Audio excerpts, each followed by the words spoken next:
comic coming to the stage is one of the most positive and genuine comics I've met in my comedy journey.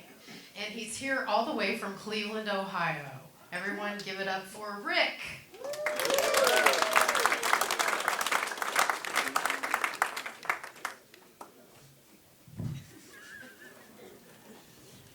Yeah, it's like a 7-hour drive to get here, but I didn't come to see you guys. So I actually work down in Elizabethtown. I have a job down there. I come here once a month. But first of all, I'd like to say that I want to thank Chris because I no longer want to get that $200 Walmart swimming pool for my grandkid. And where's Josh? Josh, you still here? Yeah. Does your dad still have it? Yeah. Oh yeah, that is really good to know. It's even better. And I didn't bring any balloons, but I do have some love advice for everybody.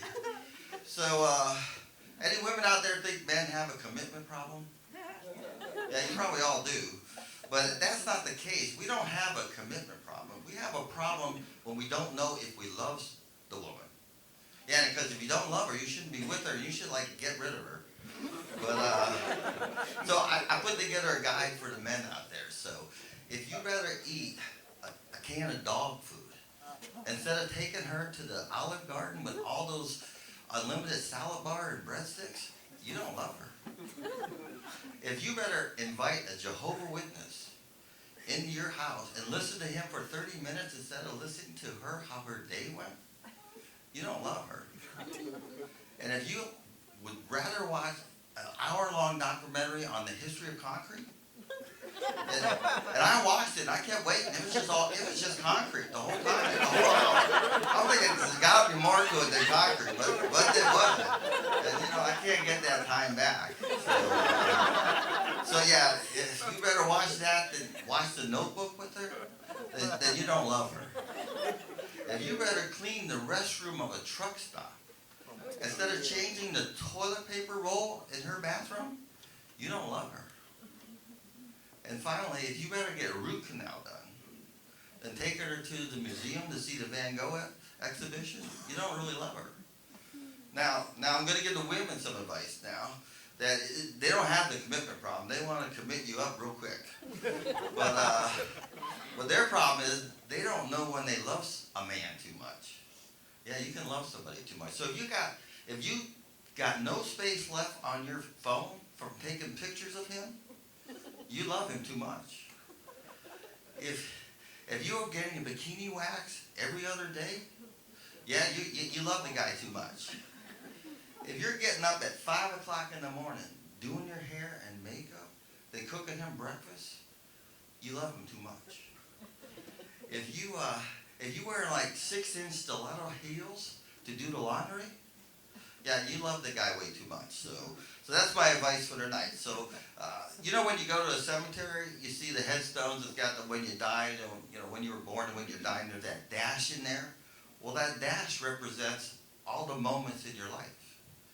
So I want to share some of the big moments of my life with you. I actually got to meet the guy that invented the Big Mac. Yeah, it was cool as hell. You don't get to meet somebody like that any day. It was Jim Delgatti. He owned a McDonald's restaurant in the Pittsburgh area.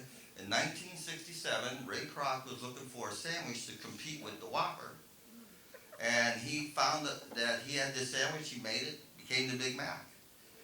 Now, he owned a McDonald's restaurant, so he probably ate there every day, right? Probably had a Big Mac too. So I know what you're all thinking out there, and shame on you. You're probably thinking this guy's really fat.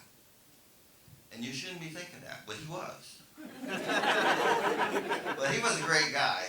And the Big Mac cost 49 cents back then. So, now you can't get anything for 49 cents. They call it the dollar store.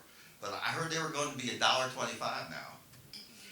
So another big moment in his life when I quit smoking. Anybody else here quit smoking? Yeah. Yeah, give them all a hand for quit smoking. It's not easy to do. It's not easy to do it. I remember it just like it was yesterday. It was the summer that I graduated, 5th grade. Yeah, I was stealing cigarettes back then. I thought it would make me cool and get me women. But then I realized that I was never going to be cool. And I'm in 5th grade. What am I going to do with a woman? So I went back to stealing candy bars instead of cigarettes. And then the last big moment I want to share with you is you probably a lot of you have had this moment too. This was the first time you get to drive the car to high school. Anybody remember that out there? Yeah, it's kind of a really big thing. So I've been begging my dad for months, like, let me take the car to school. And I finally wore him down. He said, okay, son, you can take the black Gran Torino to school. Yeah, it's a cool car, a sports car and everything. So I'm driving into the parking lot. Everybody's looking at me. Oh, Rick's finally cool. But so I pull in and I get out. I walk in. I'm just proud as heck, smiling, strut my stuff, and get to homeroom. And then it got even cooler because the principal came on for an announcement, and he said, "Well, the driver of the black Gran Torino." Now I'm thinking, oh my God, he's going to tell everybody I drove that car. I'm going to be the coolest kid in school, right? But then he kept going. Your engine is left on and your doors are locked. Please come to the office. Well, you know how hard it was to sneak out of homeroom after that? It wasn't very easy. So I get down there and I have to, I can't call my dad. So I call my mom, and she's like 30 minutes away. So she's going to come in with the extra key, and I go out to the car, and sure enough, the engine's running, right? And then the driver's side door is locked. But then I look on the other side, and guess what? That passenger door isn't locked. So I'm a 16-year-old kid with a big dilemma. Do I go over there, open the door, and lock it, and then close it, and wait for my mom to drive 30 minutes? Or do I just call my mom? Well, I'm a 16-year-old kid, so what do you think?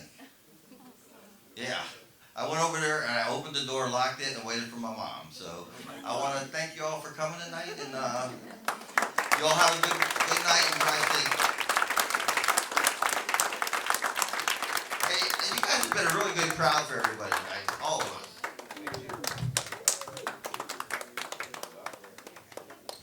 Keep it going for Rick.